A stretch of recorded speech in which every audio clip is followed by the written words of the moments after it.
So I, it is a I thing. remember you saying, Shane, you're a fan of Mike Mignola, so you're sort of in that kind of Yeah, vein, a yeah. little bit more, kind of a little bit like I don't even know kind of how to describe the aesthetic, but sort of a Well, little.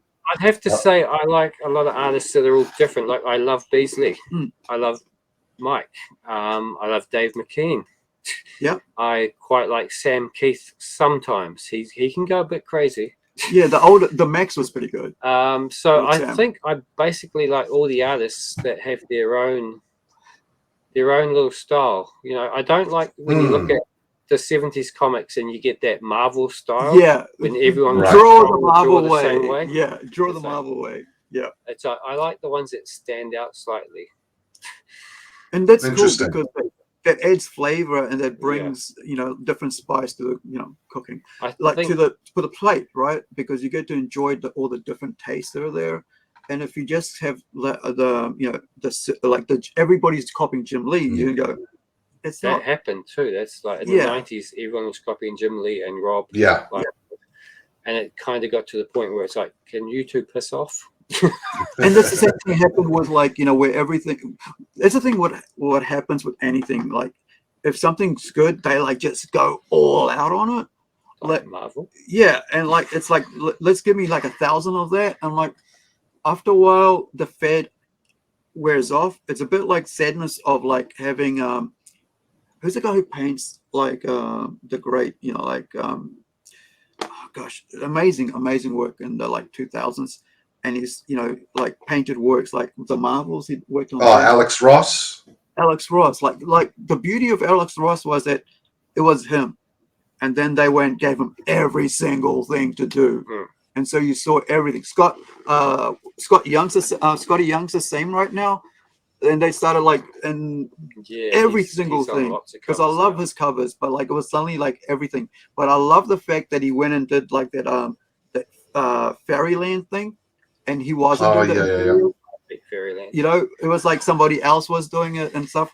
The Scotty Young is a weird one because I like Scotty Young's artwork, but they hand him covers that he should not get. He was like the what do you call the variant cover guy. Yeah, right? yeah. Like if you had a box at the comic book store, one month you'd come up and every title you had would have a Scotty Young variant, and they'd be like, "You want this?" I guess. And you get him doing an X-Men title where it's the teenagers. He did the Wizard of Oz stuff as well, didn't he? I mean, you're right. He's an incredible artist. I guess, it just see it. Part of it as well. I mean, I'm still a fan of Scotty Young. I still love his art style. It's loose and it's spontaneous looking and it's awesome. But when they hand them a Punisher cover or something, I'm like, I don't get it. Yeah, right. It reminds me X-Men cover. It's fine. If you're doing a comedy, Peter Porker or something, great. Yeah, Deadpool. It reminds me. I guess because you guys touched on something interesting, right? Because in popular culture, you're exposed to stuff that you don't necessarily want. Yeah. It reminds me of this. I remember seeing an interview by that comedian Louis C.K. I think it was like David Letterman or something, and he was talking about I'm trying to not get any more famous. And David was like, well, what do you mean? Why wouldn't you want to be more famous? It's like, well, you get to a certain point where everyone who wants to kind of engage with you has heard of you, and then anything more than that is just people that don't want it. So people just get pissed off. Think of Justin Bieber. He's on the radio, every radio station you flick on. It's like, well, you just get sick of him. He's too famous. So it's that sort of thing. You get stuff gets overexposed, and you're just like, I can't be dealing with this anymore. I mean, I love Alex Ross. I mean, I don't think he can do put a foot wrong. But if you're not into him and he's on every cover of everything, it's just like, get it out of here. You know what I mean? So this is a Conan by Mike Mignola. Hey, that's kind of cool. That's okay. Yeah, that's nice. so this is his interpretation. And it's it's that's why I got it, because it's Mike Mignola doing Conan. Now you've got Coppola doing Batman, very gothic, right? On what are these called? Gargoyle. Gargoyle. Gargoyle, yeah. Like on building. So he's on top of gargoyle on a building. Now, so you've got this here, very limited foil Joker, sort of like and that's by DNA. I don't even know who that is, but I like the idea of that. And then you've got this Empire here, which is like totally different. I like simplicity in covers as well. Like, I mean, this, you got a Kick-Ass versus Hit Girl. See that, like, it's just the setting, and it's like a lot more happening visually. It's pretty cool. Because I'm just buying. This suffers from the Jim Lee look to me. Yeah. So you've got let's have a look, Shane. This is J.R.R., isn't it? Like J. Romita Jr. Yeah. Right. So you look at, he's got his own style. Yeah. He's super controversial, John Romita Jr., right? Like, people either love him or hate him. I kind of dig his style, but I've heard people that I just can't stand him. I like the style. Who's that? Uniqueness. Who's that? McNiven? Is that McNiven? Is that McNiven? That's like, I don't know who that is. I don't know who this is, but this to me, it has the Jim Lee look to it, where it's like the guy can draw, he's got skills, and yet it bores me. So you want something that's a little kind of off kilter, a little bit, kind of, I guess. Well, it's style. It's like, got to have uniqueness, something to it. It's really hard to describe when you like some artwork or not, but it's usually true. Just a bit different. So this is pretty cool. This is like a what is that called? X of Shadows. This is Magic, and Magic is of course one of Larry. Oh gosh, I can't remember his last name. Nairobi Comics' favorite characters, and so is I think it's Kyle's as well. Kyle Walker, Kiwi Bud. So here's Big Game. All right, Mark. One of the big hits of last year, right? It's a Francis Yu cover, I think, with the looks of it. Where's the logo? Signature. Lionel Francis Yu, is that his name? I think so. I think it's Lionel. I think that's why I bought it. Dude, that guy's out the gate, man. I don't think he does. I think he only does comic covers now, but that guy's out the gate. Yeah, so you got just DP on for Image. You look at the different cover styles there. This one here is interesting. It's very different. Yeah, this is, compared to a normal superhero Wonder Woman cover, this is very different.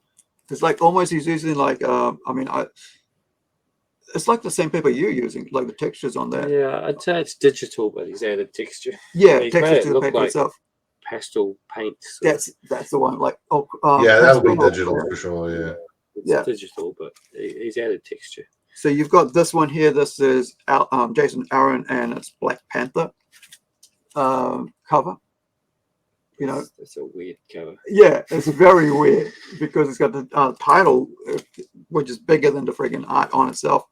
So I mean, like I said, like last year, I don't think I've read any modern comics last year, but I've bought lots because I wanted the art cover and style. This is a variant of Deadpool because I love Deadpool, but I haven't read Deadpool comics for maybe a year or two because it hasn't interested me as a comic character and stuff.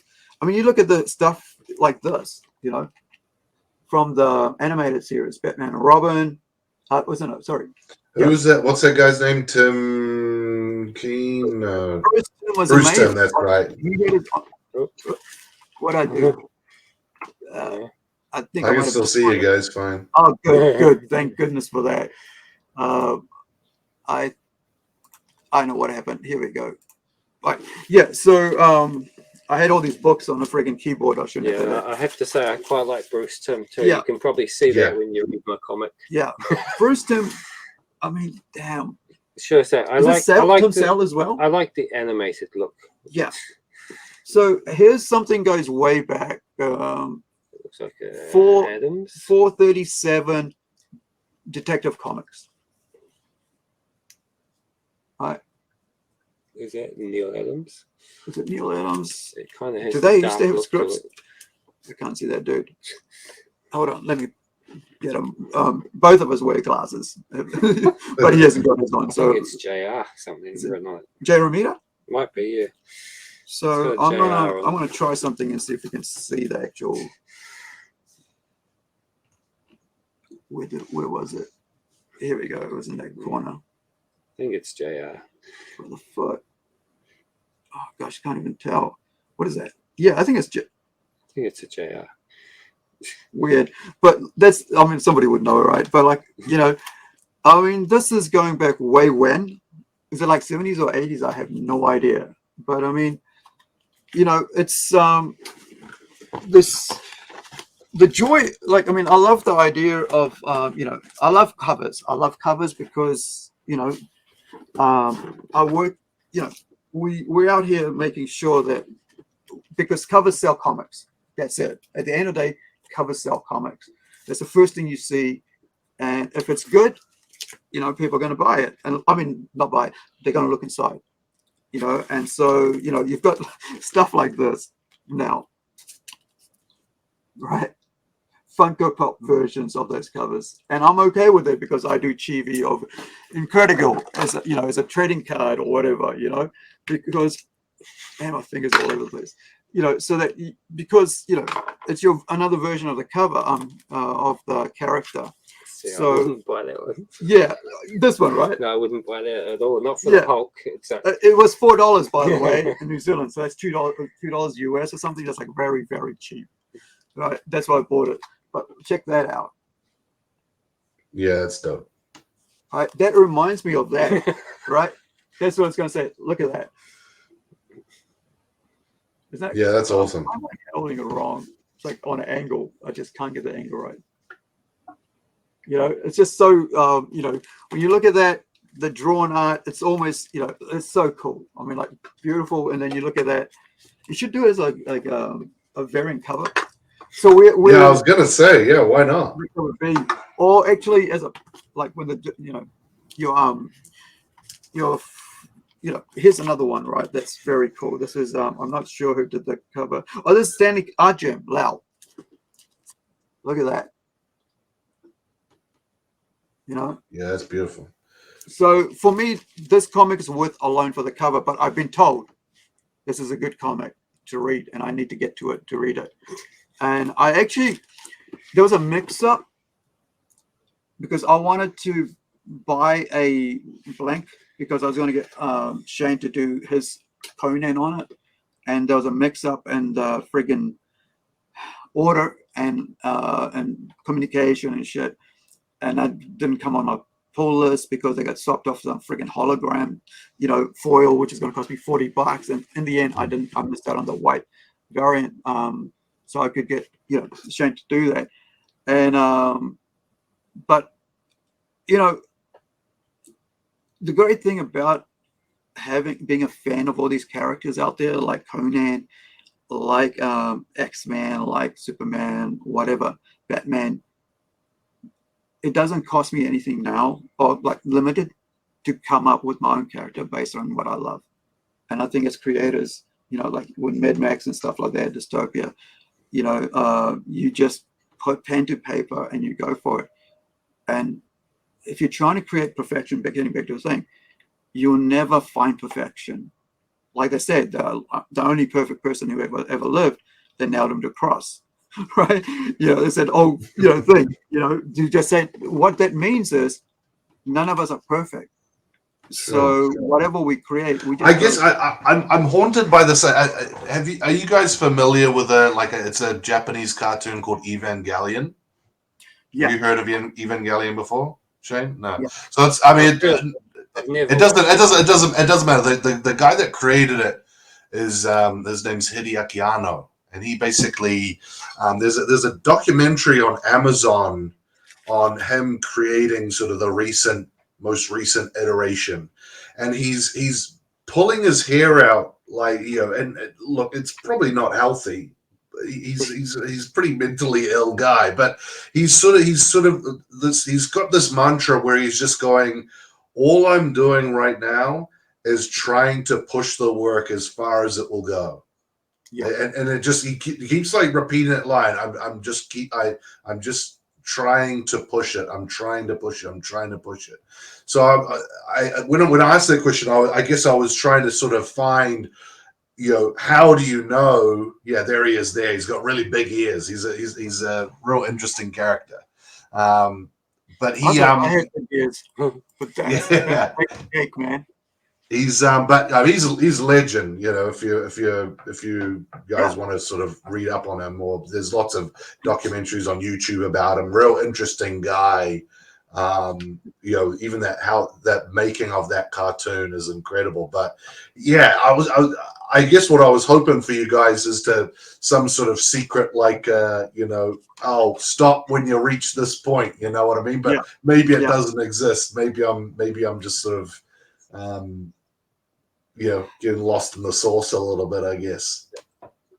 You just, you know, I mean, we live in a most fantastic age in the world. Like in all history, we have access to everything at our fingertips. Software, you know, to draw, to letter, to design is all available. There's no limit to what we can do creatively. And to be held back by seeking perfection is the worst thing in the world, I think, for, you know, I mean, I used to be like pedantic about a lot of things. And by working with different people, take on ideas. Like, I mean, look, this came about because one of my friends said, the artwork you're putting down for the kids of color is too hard, right? Right. And I listened to her, and it changed. I did a TV version of Incredi-Girl, and because the kids couldn't color, found it too hard to color in those things, and that's how we ended up. Her one single comment to me made me change and make something amazing, to a point where we had a 3D version of that character in that idea that came from her. And if I would have said no, you know, just, you know, I wouldn't have something joyful and creative and enjoyable that I've done, you know. And I think, but the other thing, sort of like we were talking about perfection, we'll never be perfect. The artwork we ever create, we'll always question it. You know, I would always go, well, I wish I'd done that line differently. I wish I'd used that caption there instead of, or that dialogue there. And if you use that to hold yourself back, it is such a sad state to be in. You'll never get anything done. And I'm running that off because, like, he was supposed to be less than 2 hours. We're at 4 hours almost. But we've had great conversation, you know. But like, and I think, yeah, I'm gonna give you the final word, man. Like, and we'll finish up on that. And Rex, thank you for, you know, being part of this. this. No worries. Thanks for answering my questions.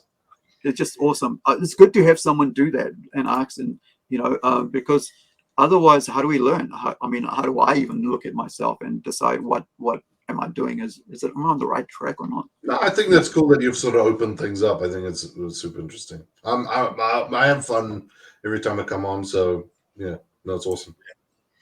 I kind of have to agree with obviously you can't get it perfect and everything else. But I think the main thing is that with comic books or any books or any movies, unless it's finished, it doesn't exist. Yeah. So just do it. Just make the artwork. Just put it out there. Do it for yourself first, and hopefully people will have the same taste as you, and they'll like it too. I mean, you've got to write or draw something that entertains you first, and then hopefully they'll entertain other people. I mean, if you don't like it, don't expect someone else to. Sure. So Fair that's enough. the thing. Fair enough. I went for the Wasteland Apocalypse book over that sci-fi character because I had stories in my head for it straight away. It's something that I've been watching Mad Max since the 80s.